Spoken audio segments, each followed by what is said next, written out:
Theists have questions, I have answers. Here are some in-depth answers to some very basic theist questions that shows why they have it all wrong.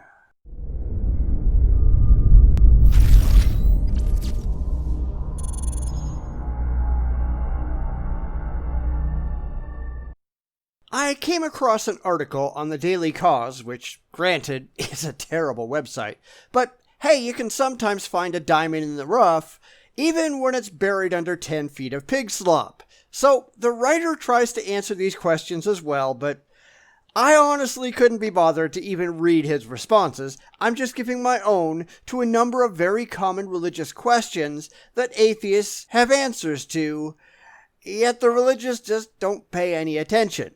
So here we go. Here are answers to theist questions and explanations of why the religious are just downright wrong. Where did I come from?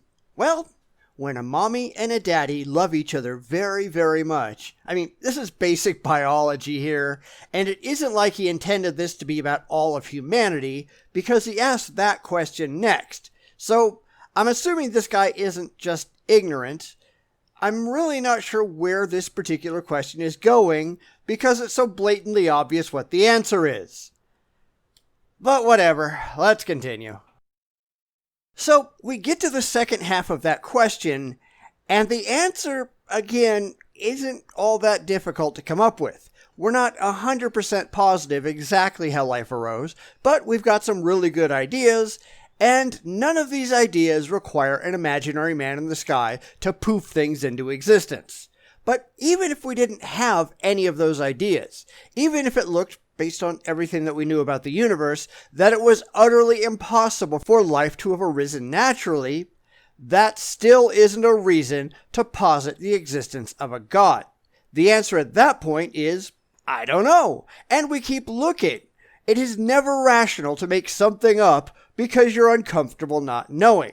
And of course, this is one of many, many, many reasons why the religious are not rational, because they're not willing to examine the world critically and follow where the evidence leads.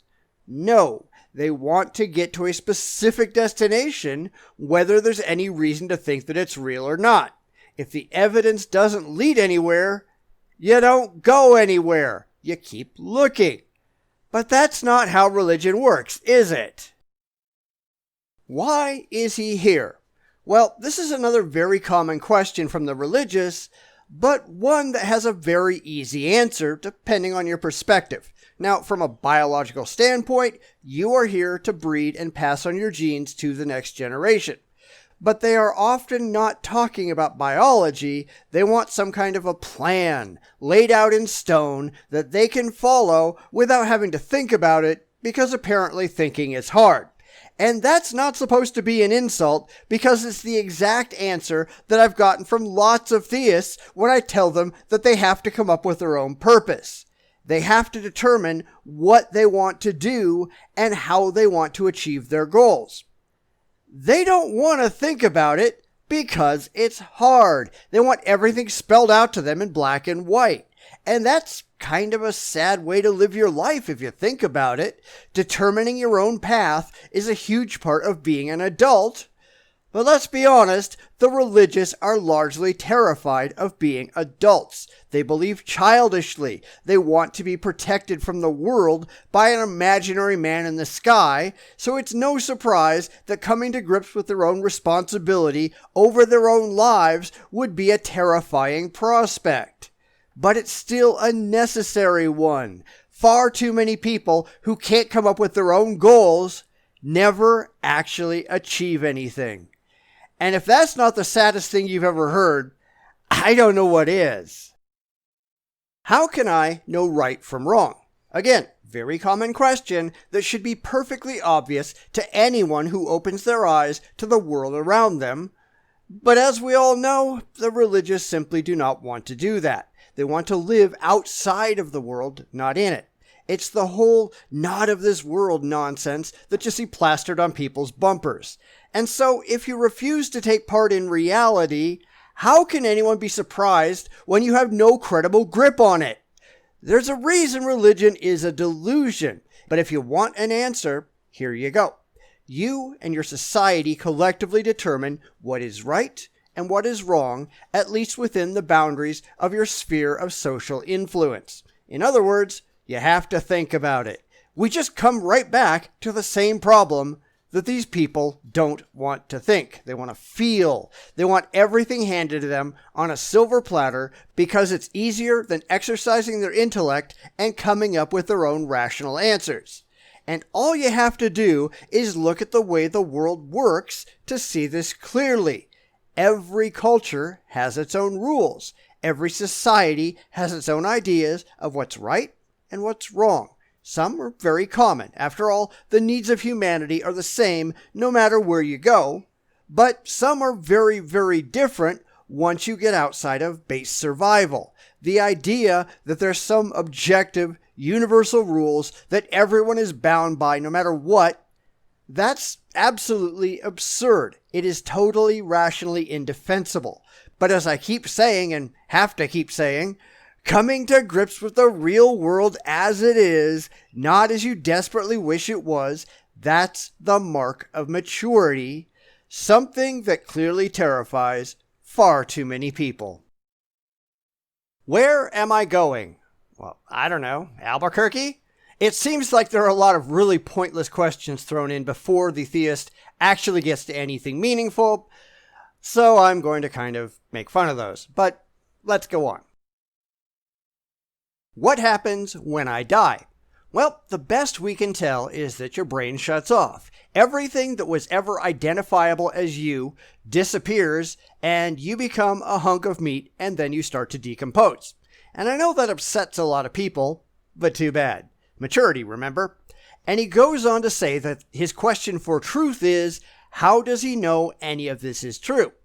Well, you don't know for sure until you're dead, at which point you won't be capable of knowing anything at all, so it's really not a worthwhile question to ask. Knowledge is always transitory. It's always provisional. Again, this makes a lot of people uncomfortable that there is little, if anything, that they can ever know for absolutely certain, but that's the way reality operates, whether or not it makes them happy. The best we can do is follow the evidence that we have to the most logically consistent conclusion that we have and hold that position provisionally until better evidence comes along. And if that makes you unhappy, you'd better find a way to deal with it. Your emotions don't change the way the world works. And that reminds me of a thread that popped up on Reddit recently. Someone came along and insisted that everyone, absolutely everyone, was completely terrified of death, no exceptions, just because he was personally bothered by the idea. And when the vast majority of atheists said they weren't really that afraid of the concept of death, the guy effectively told all of us that we were lying because clearly everyone has to be just like him. And this kind of thing is very common among the religious because they take an emotional, not a rational, approach to mortality. They don't want to die, therefore they make up comforting stories about what happens after you die so they can pretend it doesn't really happen. And that's really sad because maturity and all, we have to have a viable, realistic view of ourselves and our place in the world. We aren't magically special. We're just animals. Ostensibly smart animals, granted, at least some of us are, but we're still just animals, and animals die. All living things do. Now, we might be able to extend our lives through technological means to a certain degree, but we're just putting off the inevitable. We can, we will, and in fact, we should die. It is terrible for the planet that there are so many of us running around already.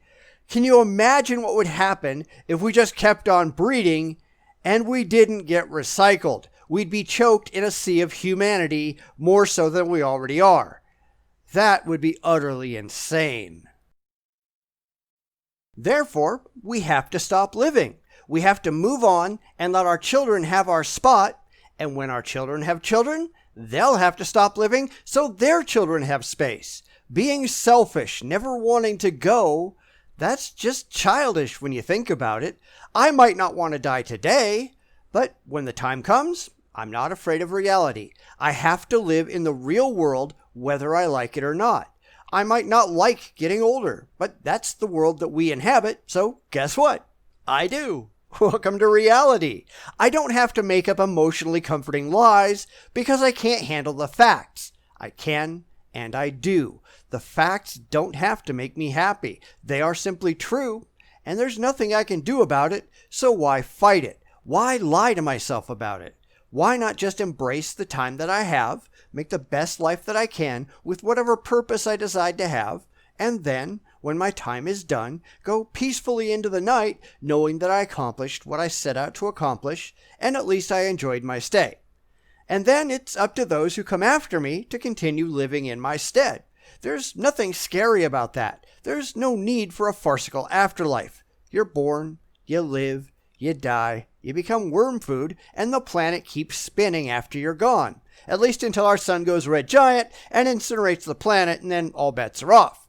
But that's reality too, and dealing with it is part of being an adult. More people ought to try being adults.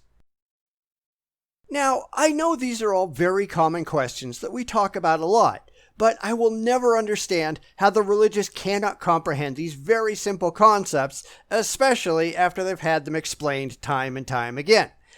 I know they don't care what our answers are because they're operating on pure emotion and zero intellect, but that's not something anyone ought to be proud of. And the more I talk to theists, the more it seems that they are proud of it. This is what they want, not reality. Reality is far too scary.